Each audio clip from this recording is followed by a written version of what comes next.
mi-mars 2020 avec le confinement.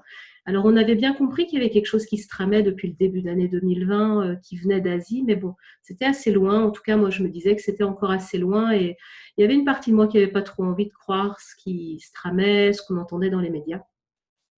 Mais on a bien dû se rendre à l'évidence avec ce premier confinement qui a été instauré en mars 2020, avec une restriction pour la première fois, en tout cas à ce point de nos libertés.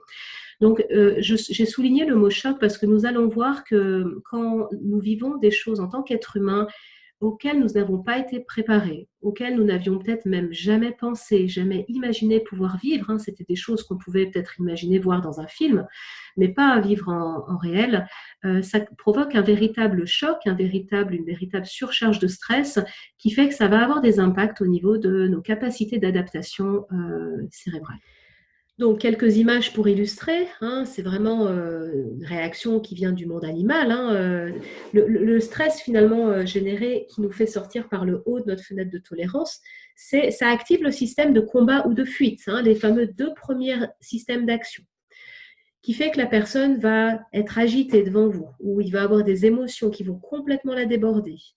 Elle va pouvoir être dans une logorée, hein, on n'arrive plus à l'arrêter. Elle parle et puis en même temps elle est confuse, on ne comprend plus rien. C'est impossible de pouvoir réfléchir, comme on se disait, pouvoir continuer à parler, intégrer des choses si le corps n'est pas calme. Donc le soin porté au corps, je dirais, à tout instant va être primordial. Je vais vous décliner plein d'exercices de stabilisation. On va commencer par l'ancrage et l'orientation. Tous ces exercices, vous les aurez notés sur votre manuel, d'accord? Donc, il n'y a pas besoin, alors vous aurez déjà la présentation PowerPoint, mais vous les aurez tous notés un à un dans votre manuel, un peu comme une feuille de route. Donc, voilà, vous n'avez pas besoin de tout prendre en note sur le principe. Voilà, alors Laurence dit, très belle formation avec beaucoup de simplicité pour des notions bien complexes dans les conditions actuelles. Ouais. Moi, en fait, j'aime bien expliquer les choses simples. J'aime bien aussi lire des livres qui expliquent les choses simplement. Parce que c'est important pour moi, c'est important d'essayer d'expliquer le plus simplement possible des notions qui sont extrêmement complexes, en fait. Hein. Donc, pour que les gens puissent mieux comprendre, mieux mettre aussi du sens sur ce qu'est un trauma, parce que, bon, ça,